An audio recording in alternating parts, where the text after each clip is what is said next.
네, 초대교회 성도들이 예배로 모일 때마다 주고받았던 인사는 예수께서 부활하셨습니다. 진실로 부활하셨습니다. 였습니다.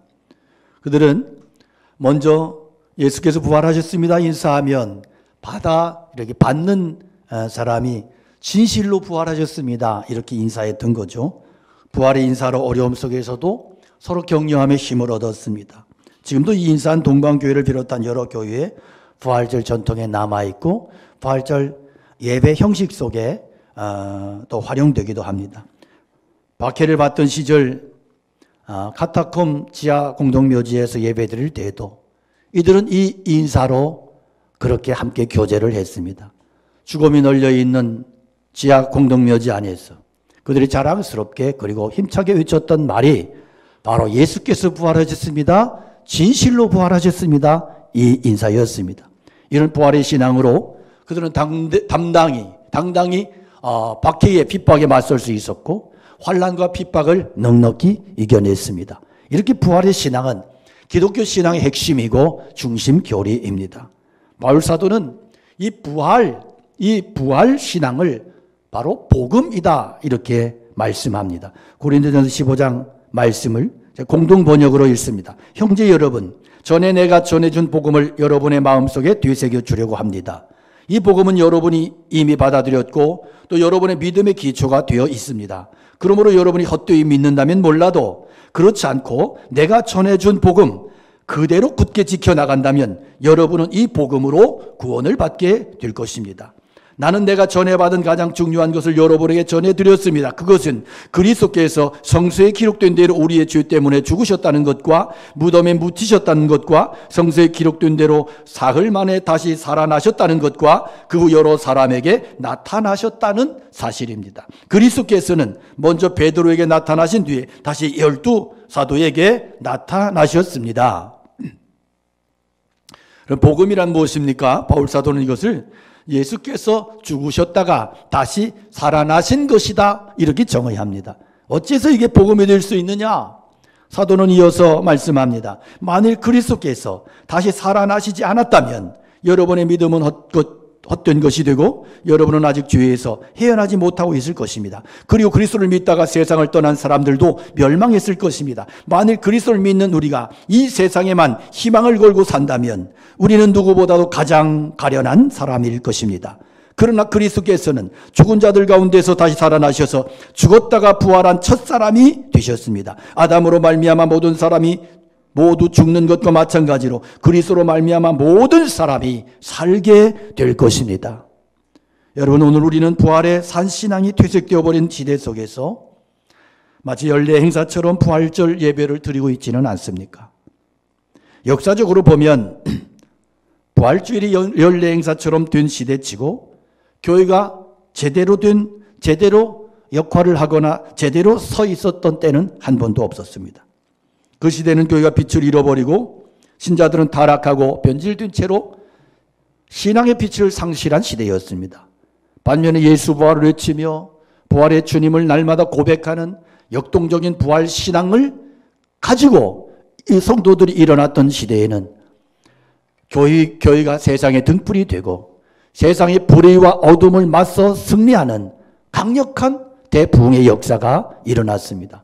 그러므로 지금 우리가 부활절 예배를 부활주일을 연례 행사처럼 치르고 끝내버리는 식의 삶을 살고 있다면 이미 신앙의 큰 위기임을 알아야 됩니다. 그런 의미에서 이 시간 우리 모두가 나의 믿음을 다시 한번 점검할 필요가 있습니다. 오늘 본문이 속한 요한복음 20장에 보면 부활하신 예수님을 만나고 나서 완전히 변화된 세 부류의 세 그룹이 등장을 하는데 먼저는 막달라 마리아라고 하는 부인과 그 이름이 밝혀지지 않은 몇몇 여인들의 그룹이고 두 번째는 오늘 본문이 속해 있는 10명의 제자들 그리고 마지막으로 도마라고 하는 의심 많았던 제자의 모습이 나옵니다.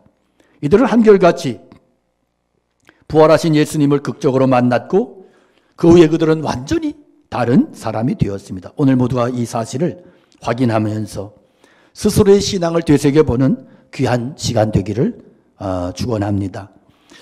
먼저 20장에 가장 먼저 등장하는 인물은 막달라 마리아입니다. 성경은 이 막달라 마리아가 예수님을 만난 부활의 사건을 통해서 우리에게 주시는 교훈이 있는데, 예수님을, 부활의 주님을 만나면 슬픔이 사라진다는 거예요. 그는 큰 슬픔에 빠져 있었던 여인입니다. 누가복음 23장을 보면 예수님이 십자가 지고 골고다를 향하실 때 그 뒤를 따라간 사람들 가운데에는 가슴을 치며 슬퍼했던 그 여자의 큰 무리가 있었고, 그들 가운데 마리아는 섞여 있었습니다.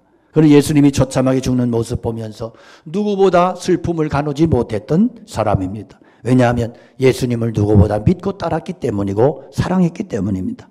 그래서 향유를 들고 예수님의 무덤으로 가장 먼저 달려갔던 사람이 바로 막달라 마리아입니다. 그런데요, 그는 막상 무덤에 도착한 이후에 큰 절망에 빠지고 맙니다. 예수님이 시체가 없어진 거예요.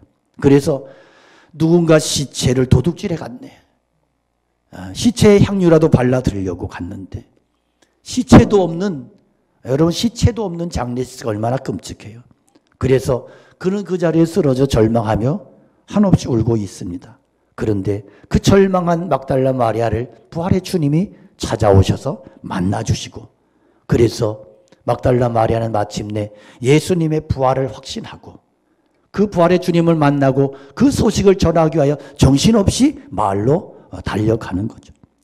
성경이 당시 마리아의 심정을 자세히 기록하지 않았지만, 마리아가 부활하신 예수 그리스도를 만난 이후에 그가 얼마나 감격했을까? 그 절망이 얼마나 기쁨으로 그렇게 환희로 가득 찼을까? 부활하신 주님께서 마리아야 부를 때 그 속에 있었던 절망과 탄식이 슬픔이 변하여 기쁨이 되고 희망이 되고 찬송이 되고 노래가 되었습니다. 그렇습니다. 여러분, 살아계신 예수님 만난 사람은 그런 변화가 있죠.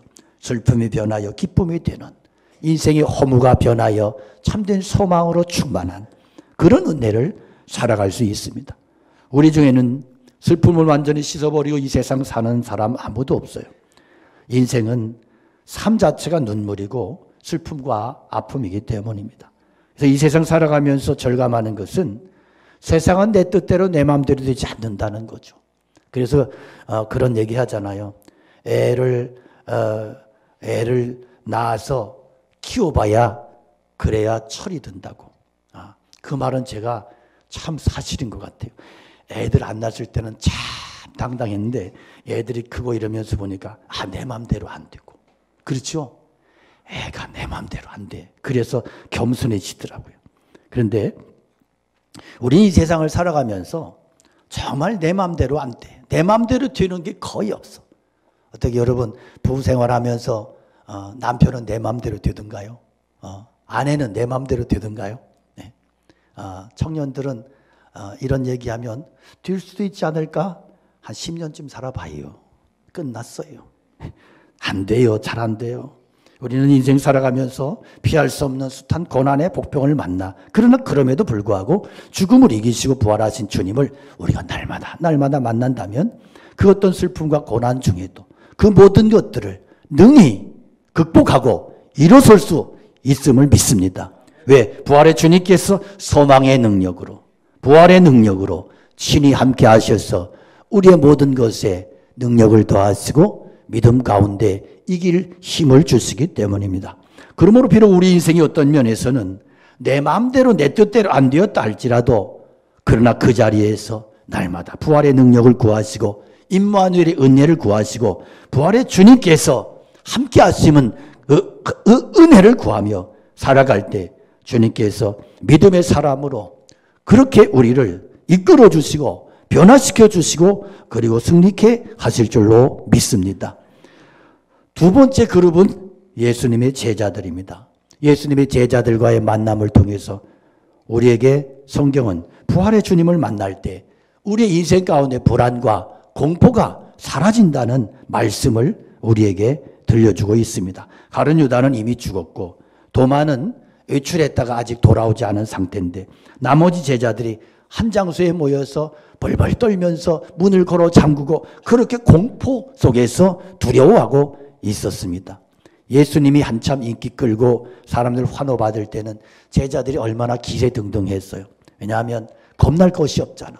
그 예수님으로 인해서 한 자리 해먹을 야망에 꿈에 부풀어 가지고, 그런데 그 의지했던, 그 믿고 따랐던 그 선생님이, 예수님이 처참하게 십자가에 달려 죽임을 당하시고, 그러면서 제자들은 완전히 멘탈이 나가버린 거예요.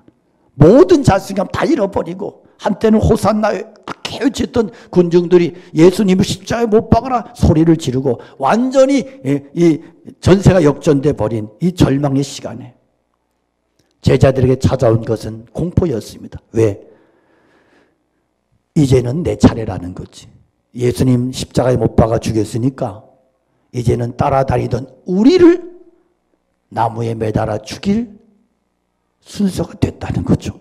그래서 제자들은 한없이 두려움 속에서, 공포 속에서 그렇게 방문을 굳게 걸어 잠그고 두문 불출하며 그렇게 죽음의 공포 속에 떨고 있었던 겁니다. 그런데 그때 부활의 주님이 찾아오셔요. 그리고 제자들에게 했던 이런 첫 마디가 뭐예요? 너희에게 평강이 있을지어다. 너희에게 평강이 있을지어다. 자, 지금 제자들은 믿을 수 없는데 현실인 거예요.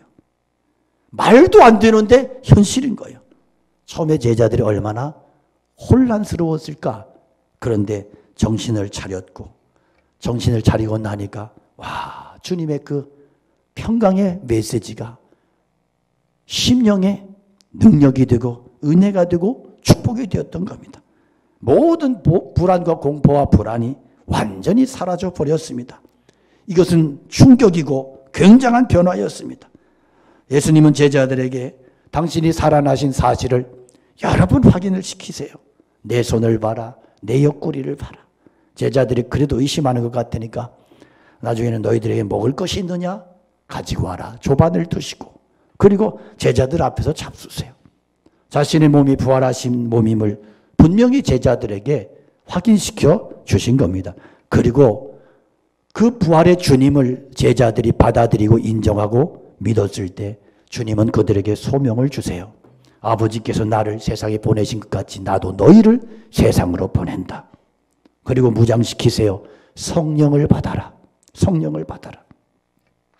너희가 나가서 하나님의 용서를 외치면 그 용서를 받아들인 자는 용서를 받을 것이고, 그리고 복음을 듣고도 받지 아니하면 영원히 용서받지 못할 것이다. 정죄를 받으리라. 성령을 받아라. 그리고 이 사역을 감당해라. 말씀하십니다. 부활의 주님은 제자들을 만나 주시고 공포와 불안에 떨던 그들을 영적으로 회복시켜 주시고 무장시켜 주시고 일으켜 세워 주셨습니다. 이제 제자들의 마음을 무겁게 짓누르던 공포가 완전히 사라져 버렸고, 제자들은 사자처럼 담대해졌고 그들의 심령에 하늘의 평강이 충만하게 임했습니다. 할렐루야. 우리는 지금 코로나 팬데믹 이후로 매우 견디기 힘든 어려운 시간들을 보내고 있습니다. 나라 전체가 우울하고 세계 전체가 불안하고 우울합니다. 자영업자들의 탄식과 실직자들의 눈물과 청년들의 절망의 소리가 하늘을 찌릅니다. 요즘에 24시 편의점을 창업하는 창업자의 50%가 20대, 30대랍니다. 그러니까 20대, 30대들의 꿈이 사라져버린 거예요. 이게 말이 되느냐고. 젊은 아이들이 이제는 너무 절망스러워서 24시 편의점을 개업하고 그 편의점을 붙들고 있는 게 이 나라 현실이요, 지금. 중산층이 박살이 나버렸고 서민 경제가 바닥을 치고 물가는 폭등하고 금리는 계속 오르고 유가, 원자재 값은 천정부지로 치솟아 버렸고 정말로 총체적인 난국이에요. 총체적인. 거기에다가 나라는 빚이 너무 많아서 지금 굉장한 지금 위기 가운데 있어요. 정치는 속된 말로 개판이요. 나라 전체가 혼란스러운데 국회는 맨날 밥그릇 싸움만 하고 있는 거예요. 뭐 말로는 서민 경제 어쩌고 그러지만 맨 지들 밥그릇 싸움하느라고 지금도 밥그릇 싸움은 정신을 못 차리고 있어. 참 정말로 우리가 이런 상황 속에서, 속 터지는 상황 속에서 교회는 어때요? 교회는 코로나 팬데믹 이후로 예배 인원이 반토막 나고 신자들의 신앙이 흔들리고 재정도 줄고 신자들이 열심히 식어버리고 다음 세대가 막 줄어들고 미래가 어둡습니다. 여러분, 이런 분위기 속에서 얼마나 어렵고 힘드세요. 우리 모두는 저마다의 답답함과 두려움을 안고 살고 있어요. 그럼에도 불구하고 우리가 벽만 쳐다보고 절망하며 탄식하며 앉아있을 수 없는 것 아닙니까? 실망하고 쓰러진 우리, 불안에 떠는 우리, 두려움 속에서 미래가 막막해서 한숨이 절로 나오는 우리를 향해서 내게 부활의 주님이 찾아오셔서 말씀하세요. 야, 일어나 힘을 내라.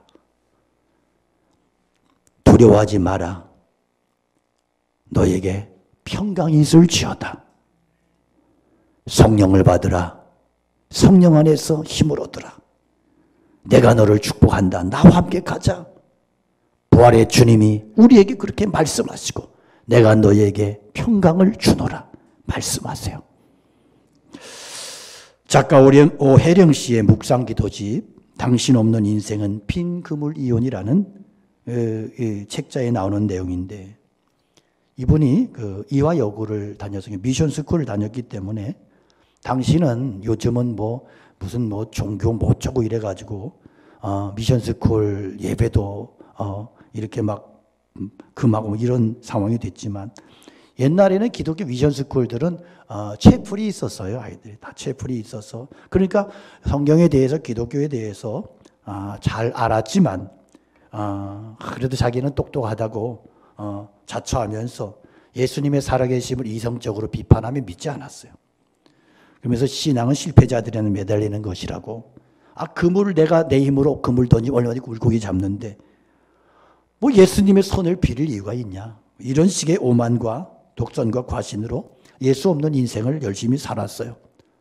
그러다가 이분이 젊은 시절이 위암과 임파선암을 동시에 진단받고 의사가 대학병원 의사가 3개월을 때렸어요. 3개월밖에 못 산다. 그러니까 너무 늦게 온 거예요. 너무 늦게 발견이 됐고 너무 늦은 거예요. 근데 이분이 정말 젊고 사랑받던 유명한 희곡가, 수필 작가이고 그리고 방송인이고 배우로도 잘 나가던 인생인데, 그래서 정말로 예수님이 구태여 필요하지 않다는 오만의 그물을 던지며 살던 그녀에게 어느 날 갑자기 3개월 사망 통지서가 날아온 거예요. 등기 속달이요. 날마다 죽음을 기다리는 인생이 됐습니다. 매일 달력에 빨간 색연필로 빗금 쳐가면서 죽을 날을 세는 거예요. 예정된 죽음의 날짜가 막 지난 어느 날 물만 먹어도 토하고 혈변을 보는 고통이 계속되는데, 그러다가 어느 날 정신이 몽롱해지고, 그리고 어디선가 그녀의 목덜미를 강하게 잡아채는 어떤 그런 강력한 손길을 느꼈습니다. 정신없이 땅바닥에 나동거라졌습니다. 직감적으로 드는 확신이 예수님이 찾아오셨다는 확신이 듭니다. 그물이 텅 비어있는 실패의 현장에 누군가 찾아오신 거예요. 그래서 반사적으로 외칩니다. 당신은 대체 누구십니까? 왜 죽음의 한복판까지 나를 따라오시는 겁니까? 그 말을 내뱉으면서 그의 마음의 심령에 변화가 일어나는데, 그동안 예수님 부정하고 나 몰라라 내 마음대로 살아왔던 죄에 대한 두려움이 엄습해 옵니다. 그동안 주님 없이 살아온 자기 인생이 그렇게 후회가 될 수가 없었습니다. 어디서부터 회개해야 되는 걸까? 무엇부터 회개할까? 너무 많아서 순서를 정할 수 없어서 눈물만 쏟았습니다. 날마다 화선지에 붓글씨로 자기의 죄를 고백했습니다. 수십 개의 양초가 다 녹아내릴 때까지 그렇게 낮으로 밤으로 울며 회개하며 또 회개했습니다. 그렇게 회개하기를 반년 가까이 지났는데 아직도 죽지 않은 거예요. 어느 날, 그날도 기도와 찬양으로 혼자 예배를 드리고 있었는데 온몸에 오한이 막 덮쳐왔어요. 이제 죽는 거구나. 죽음을 직감했어요. 그런데 놀라운 일이 일어납니다. 너무너무 추워서 이불을 잡아당기는데 겨드랑이에 이렇게 혹처럼 잡혔던 이 임파선 암덩어리가 사라져 버린 거예요. 이게 무슨 일인가 놀라서 어깨를 만져봤더니 복숭아씨만 하던 몽울도 사라져 버렸어요. 그리고 배를 만졌는데 복수로 찰렀던 배가 푹 꺼져 있는 거예요. 거기서 그는 직감적으로 주님이 나를 두 번째 찾아오셨구나. 시한부 절망 인생에 주님이 찾아오신 이후에 그녀의 그물은 고기로 가득 차기 시작했고 완전히 새로운 인생을 시작합니다. 그리고 지금 벌써 수십 년도 더 오래전 그런 사건이니까 지금 경기도 조그만 마을에서 버림받은 노인들 돌보는 평화의 집 경영하면서 기도로 감사의 인생을 살고 있습니다. 지금도 생존해 있습니다. 이분이 쓴 시 가운데 이런 구절이 있어요. 당신 없는 생의 호수에 그물을 던지고 물고기 잡히기 바랐던 지난 나날들은 죽은 시간이었습니다. 오 주님, 이제 당신께서 그물을 채워주소서. 그러면 저는 비로소 살 것입니다. 인생의 가장자리에 서 계신 부활의 주님, 당신 없이 한평생 수고해 보아야 우리 인생은 텅 빈 그물이옵니다. 날마다 호숫가에서 저희를 기다리시는 당신을 바라보게 하옵소서. 부활의 주님을 만난 그녀의 고백입니다. 이분이 결혼도 특이하게 하셨는데 천주 신부가 이 오혜령 씨를 만나면서 교제하면서 신부가 이 신부의 옷을 벗어버리고 이 오혜령 씨와 결혼을 하고 그분이 목사님이 됐어요. 그래서 천주교에서는 아주 자존심 상하는 사건이 일어난 거예요. 우리 오늘 형편이요, 아무리 힘들고 절망스러워도 그 자리에 부활의 주님 찾아오신다면 여러분 그 어떤 절망도 능히 이겨낼 수 있음을 믿습니다. 요한복음 11장 25절에 나는 부활이요 생명이니 나를 믿는 자는 죽어도 살겠고 무릇 살아서 나를 믿는 자는 영원히 죽지 아니하리라. 주님이 말씀을 하시고 나서 물으세요. 질문하세요. 그런데 이 말씀을 네가 믿느냐? 이렇게 질문하세요. 무슨 이야기예요? 부활의 신앙, 이 믿음 없이는 생명의 역사도 기적도 없다는 거예요. 반면에 부활의 신앙이 있다면 주님께서는 그를 통하여 생명의 역사를, 기적의 역사를 일으켜 주시겠다는 약속입니다. 요한복음 16장에서 세상에서는 너희가 환난을 당하나 그러셨어요. 세상에서는 예수 믿는 우리가 뭐를 당하나? 환난을 당하나. 그러니까 환난 당할 때마다 시험 들지 말아요. 환난은 당하는 거예요.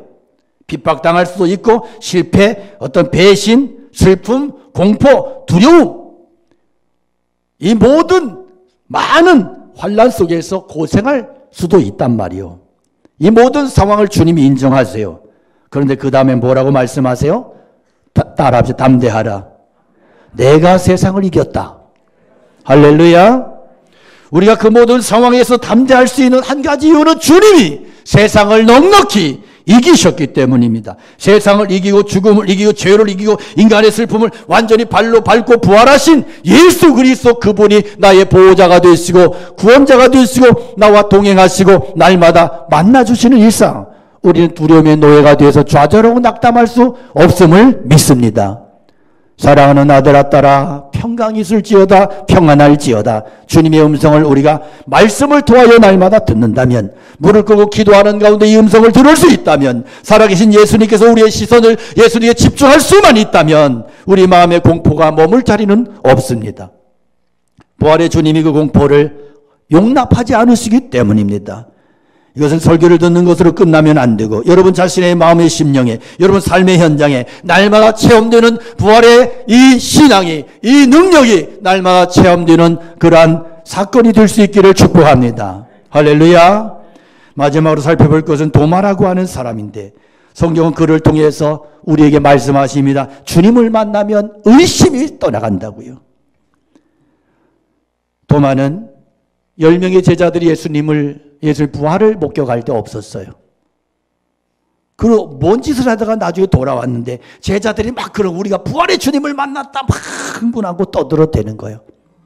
그러니까 누구보다 똑똑한 것 같았던 똑똑한 지혜했던 도마는 회의적인 성향을 가졌던 의심이 많았던 사람입니다.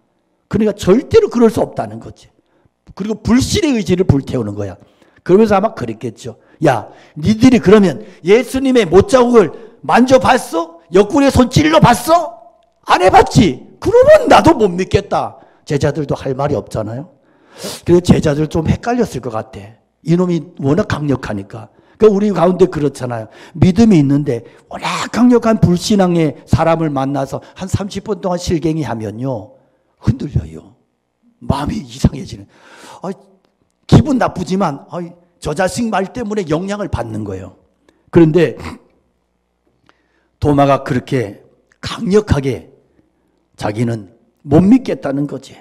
근데 보통 합리적인 사람들, 합리적인 사고를 하는 사람들이 회의론자가 되기 쉬워요. 신앙에서. 그러나 여러분, 세상에 있는 것들이 그렇게 잘 설명이 되던가요? 앞뒤가 딱 맞아떨어지고 뭐 공식을 가지고 논리적으로 설명이 다 됩니까? 그게 얼마나 되겠어요? 그렇지 못한 일들이 세상에 너무 많잖아요. 예수님 부활하신 사건은 더더욱이 그렇습니다. 예수님 부활하신 자신의 몸을 다 이렇게 합쳐보면 한 600여 명의 사람들에게 보이셨고 그 다음에 아무에게도 보이지 않으셨어요. 대신에 예수님은 당신의 몸을 부활의 몸을 만나주시면서 뭐라고 당부하시냐면 너의 본 것을 네가 보고 경험한 것을 다른 사람들에게 가서 전해라 그렇게 말씀하세요. 그리고 전하는 너희들의 말을 듣고 믿으면 세례를 받을 것이고 거부하면 정죄를 받으리라 이렇게 자격을 주신 거예요. 그래서 31절에 보면 오직 이것을 기록하면 너희로 예수께서 하나님의 아들 그리스도이심을 믿게 하려 하며 또 너희로 믿고 그 이름을 힘입어 생명을 얻게 하려는 함이라. 사도 요한이 왜 요한복음 기록해놓고 일일이 설명해요. 자기가 본 그대로 기록한 이유가 어디 있어요? 이 예수님의 부활을 본 사람들의 증거를 듣고 믿어서 영생을 얻게 함이 주님의 뜻이고 주님께서 분부하신 사명이니까. 그래서 예수님께서 부활하신 몸을 일일이 개인마다 찾아다니면서 보여주시지 않은 이유가 여기 있는 거예요. 주님이 부활을 목격한 사람들의 말을 듣고 제자들의 말을 듣고 믿으라는 거예요. 믿으라. 그럼에도 불구하고 합리적인 잣대를 고집하며 믿기를 거부한다면 그렇다면 너는 할 수 없다. 그는 구원에서 믿음에서 떨어질 수밖에 없고 멀어질 수밖에 없다는 거예요. 여러분 가운데 아직도 의심 가지고 자기도 모르게 회의적인 생각에 끌려다니는 분 계시다면 도마처럼 예수님 만날 수 있기를 축원합니다. 예수님 만난 후에 도마가 뭐라 그래요? 나의 주시요 나의 하나님이십니다. 사실 도마가 이 고백을 할 때 얼마나 얼굴이 팔렸겠어요. 얼마나 창피했겠어요. 그래서 주님 뭐라 그래요? 보고야 믿냐? 믿음 없는 자 되지 말고 믿는 자 되라. 그 이후로 도마는 예수님을 의심할 수 없어. 그래서 수십 년 후에 인도에 가서 가장 멀리 거기 가서 복음을 외치다가 순교했고 지금도 인도에는 도마의 무덤이 있어요. 여러분 부활의 주님 만나셔야 돼요.